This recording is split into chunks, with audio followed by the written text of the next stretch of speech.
right into the next one. Renato Moicano versus Brad Riddell. I'm going to do this pick right now. And then I think I might switch my pick at the end of it because I wrote this yesterday and I don't know. I just got to thinking and I might switch it up right now. So we'll see.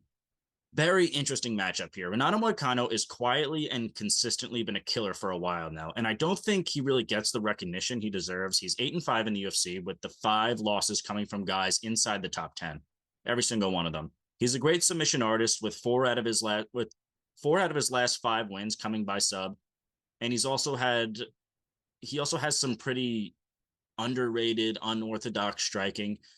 But his chin is questionable. 3 out of his last 4 losses have come by KO, granted over some very tough guys, though.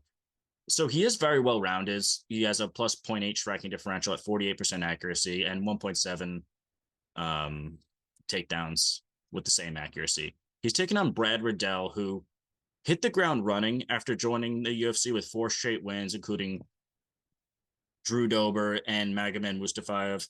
He's a Muay Thai fighter fighting out of City Kickboxing. He's one of the 4 City Kickboxing guys fighting on this card. And he also fights out of Tiger Muay Thai.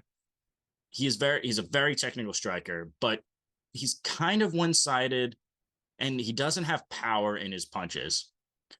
If you play his game and try to beat him in a stand-up fight decision, like point fight him to a decision, you're going to have a really hard time. But grapple with him. He only has a 62% takedown defense. Wear in his gas tank. Force him to fight outside of his comfort zone. You do pretty well. Moicano's biggest weakness is that chin of his, like I said before. Riddell doesn't have a lot of power, so I wasn't too worried about it. And Jalen Turner might have found a weakness in Riddell's game in his last time out after getting subbed in 45 seconds in the first.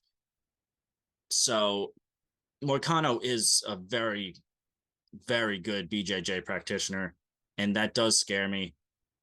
This is such a close call. I was going to switch it, but I'm just going to stick with my gut. I'm going to go Moicano in that one. That's just how I see it going right there. And I don't know. I was thinking today, Brad Riddell. I kind of got to thinking, I was like, he's overdue for a win. He's on this big card with all of his teammates, but I'll go Moicano. Stick it to my guns. All right, that's it for the prelims, and then I'll have the early prelims out by tomorrow. All right, no brainer. Thanks, Bruce.